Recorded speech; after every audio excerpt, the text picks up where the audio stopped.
Carlos Aragon, I'm the CEO. So, what inspired you to create the nonprofit? Both my wife and I were in the military, and um, we had our careers, lives planned out. We had everything was perfect. We were going to retire. We didn't know each other at this point, but we had everything laid out in front of us. And then, for me personally, one day I was severely injured inside of a C-130 aircraft in the Air Force, and that changed everything. So, um, so I went through the medical retirement process because I could no longer do my job. I had severed nerves in my neck and shoulder. Um, a lot of things messed up, and I tried to stay in. I tried to do whatever I could to continue my career in the Air Force, even if I had to switch jobs. But um, that was denied. So I was medically retired honorably from the Air Force. And at that point, I had no income besides the small disability check that I got from the Air Force from that injury. And so I basically started looking for work, but I couldn't get hired without the use of my right arm, especially in the only thing I've been trained to do, which was be a mechanic. So that was really difficult. And so that income stream disappeared. I was put on painkillers the day of the injury. And so I became quickly dependent and addicted to those. I didn't know at the time that I was addicted, but I was. I couldn't go without them. And so I was on painkillers, which was another reason I couldn't get hired. Um, and everything went downhill. My wife at the time was looking for work herself. She was Lithuanian, so she was having a hard time finding work with English as a second language. Um, and uh, and one day she disappeared. She left, and so um, I became homeless really quickly. My car was repossessed because I couldn't make payments. Living off of $800 a month is really difficult when you go from having a house, cars, bills, everything to and an income to having 800 and having to figure out what those priorities are. What do you pay? What you don't pay? And so my car was repossessed while I was living out of it when I became homeless.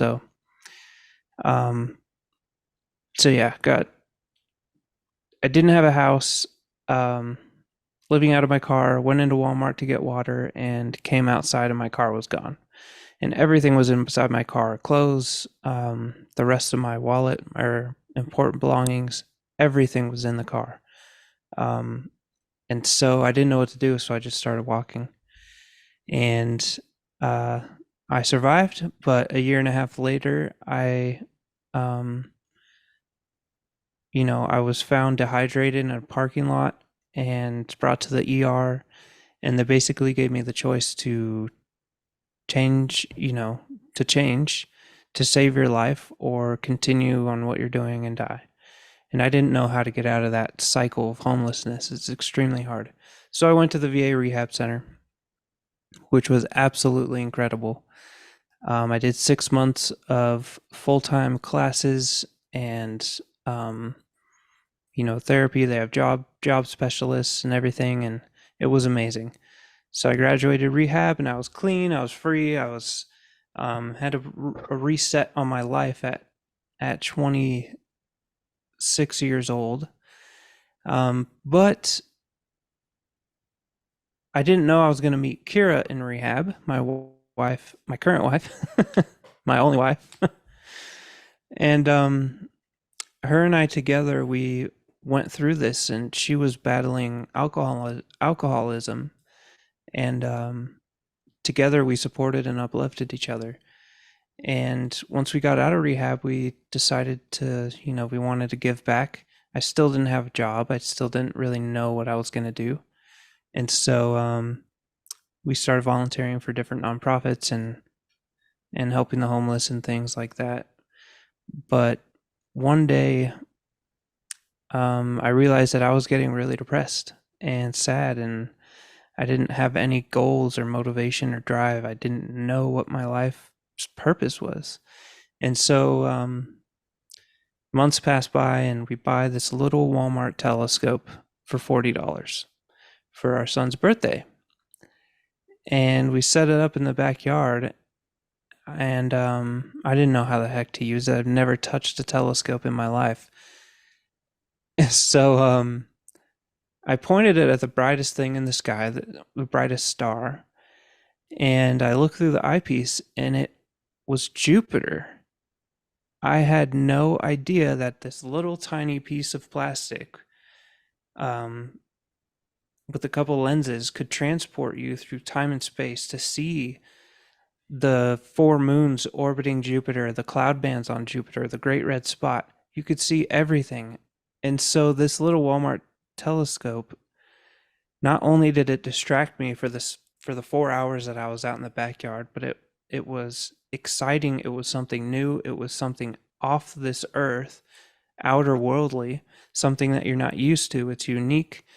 It's dealing with nature, and it just blew my mind. And I wasn't stressed. I didn't have anxiety. I didn't have any PTSD symptoms happening. I was excited, and when I came back inside after hours to tell my wife, like, look what I've discovered with this little thing, and she's like, whatever you're doing, you need to keep doing that. So we bought a bigger telescope, an actual full size monster 8-inch telescope that was used on Craigslist. Went up to Phoenix and got it, and you could see even more detail and more clarity and more objects. And I just started hunting for things. I started finding things. And while this was happening, we were helping other nonprofits. But we thought to ourselves, why can't we just create our own little astronomy club, because there's none in this area, and bring our telescope to the Safeway parking lot every month and see if anybody is wants to come look at Saturn or Jupiter or the moon. And it was a massive hit, a massive hit. And we realized that not only was it exciting to look at objects in the night sky, of course, plus we're in Tucson, the dark sky headquarters, the astronomy headquarters of the world. Yeah. Um, but all the kids that we saw, there were a lot of kids who seemed sad or unhappy, especially when we invited them to the private stargazing events. We'd get to talking with them, and a lot of these kids are having depression and anxieties, are being bullied at school, having problems at home. Um, and so once we saw them looking through the telescope and getting excited and wanting more, wanting to come back, we started researching, what are the impacts of astronomy? You know, obviously it's for STEM, it's for scientific research, tons of things, and just for as a hobby. But what we didn't know is that astronomy is proven to help people with their mental health, especially stress, anxiety, and depression. And within the last 4 years, we've had quite a few suicides in this local area. One of them was 11 years old, the other one was 12, one was 14. And obviously, it was a lot of it was because of COVID, but even after COVID, we're still having these issues. And the research says that Southern Arizona is 17% higher than the national average for youth suicide, depression, and anxiety. So we said, what the heck? We're going to start our own nonprofit. We're going to help people go through the process that I went through during my hardest time. We're going to focus on kids, because if if this little tiny telescope changed my life and helped me get out of a hole as an adult, imagine what it can do for a kid. And so we brought all these things together. The homeless program, we started handing out backpacks to the homeless. We started doing stargazing events every month at Gabe Zimmerman Trailhead, and we started donating telescopes to low income families, and spreading the word about astronomy and mental health. And so this terrible sequence of events from being injured, addicted, homeless, um, about to die, to rehab, to still feeling depressed, even after all that therapy and everything, I was still lost. Um, that this little telescope changed everything. It meant the world to us, and so we made a mission around it. And we found out that we're the first and the only nonprofit in the world to be doing this type of thing. So we're trying to get other organizations and charities and schools to implement astronomy into their programs, especially if they're connecting it to mental health. So that's the the semi short answer of why we started Reach for the Stars. Well, how does it feel when you see these kids enjoying looking at the stars? It is the most rewarding thing watching a kid arguing with their parents that, I've seen look through a telescope, or I don't want to be here. I want to go home. I want to play Xbox or whatever. And then they walk up to the eyepiece and we teach them how to do it. There's a certain way you need to be in a place that's quiet, calm. You need to be open to whatever's around you. You need to be hearing the birds and nature, the wind.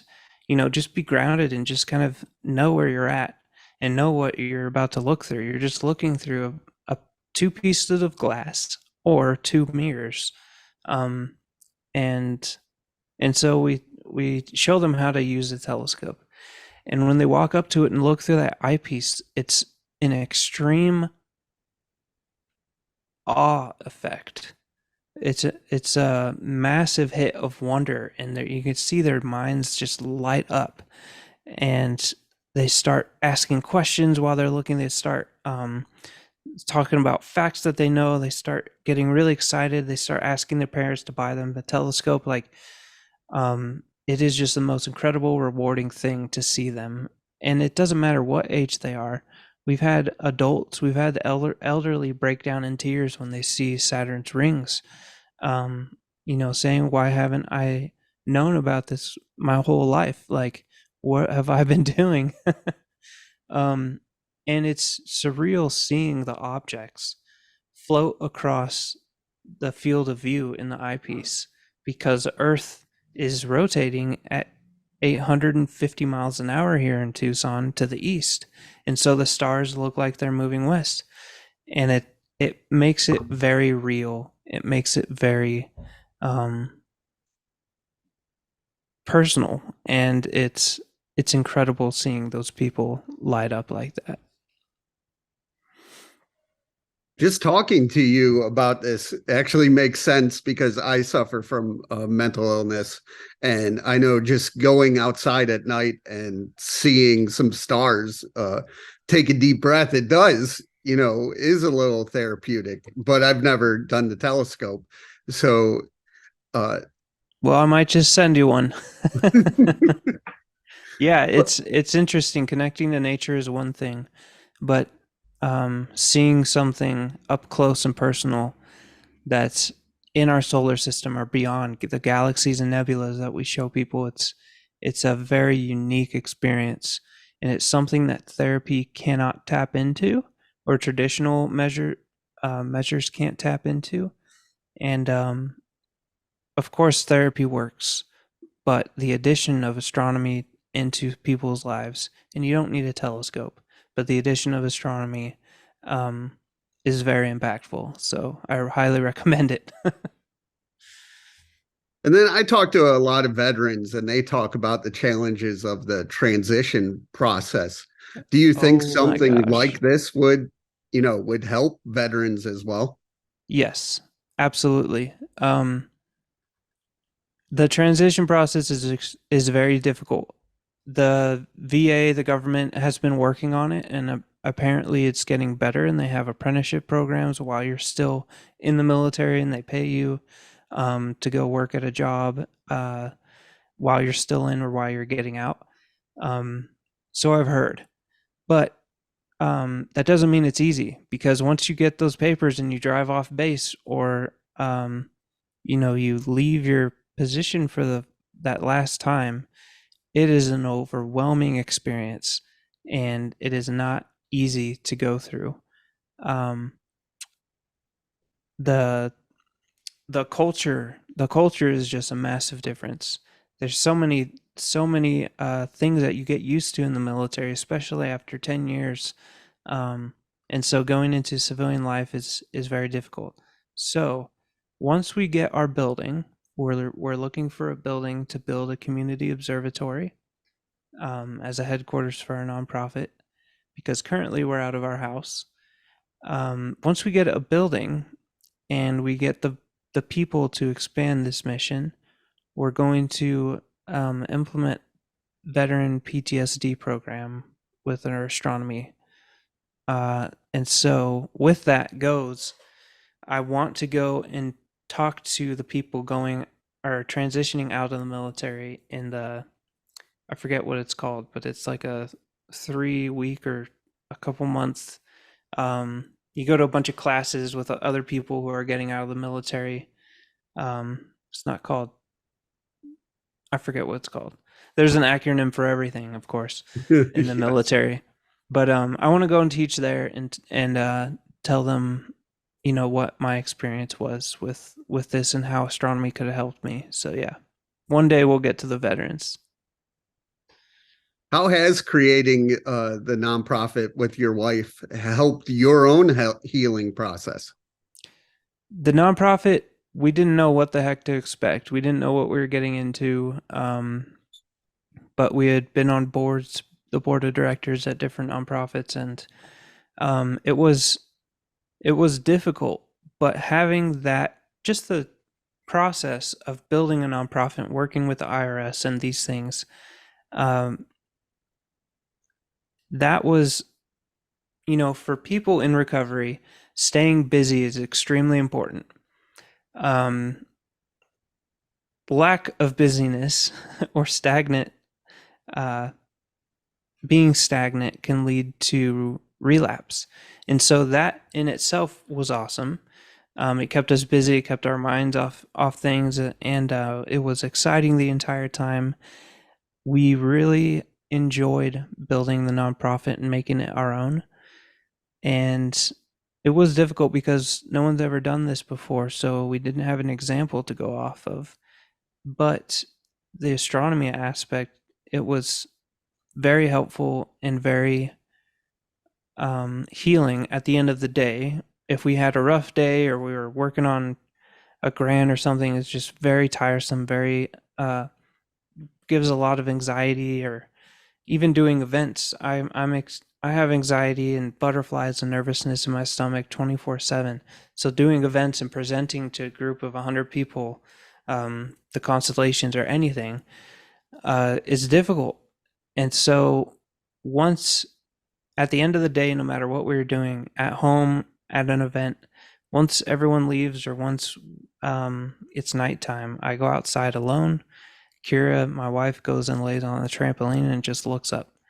And that process of being out there and seeing objects or seeing satellites drift by, or it's very grounding.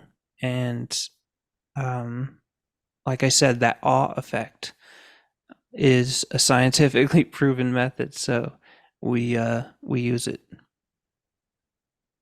And you talk about STEM, how a lot of people are, learning more for future careers and stuff like that, but a lot of people don't, you know, connect that with mental health.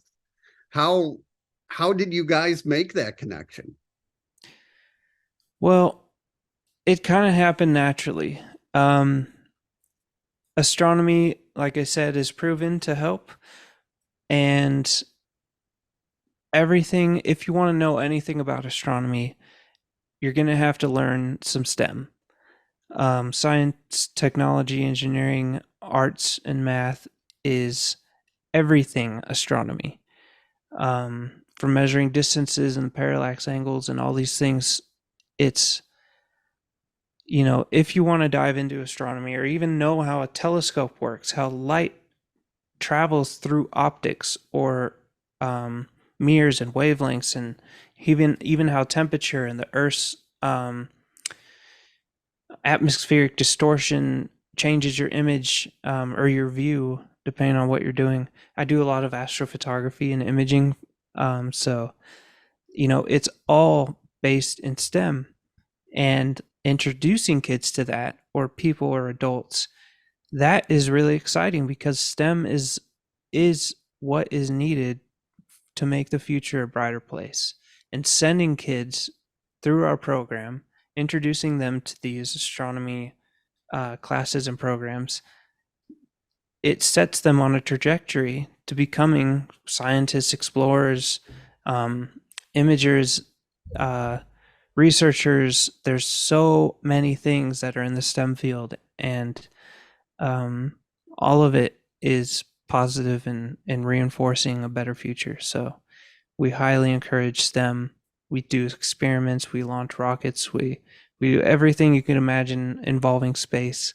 We study the sun, and it's a blast. So we really, anything to do with STEM and space, we do.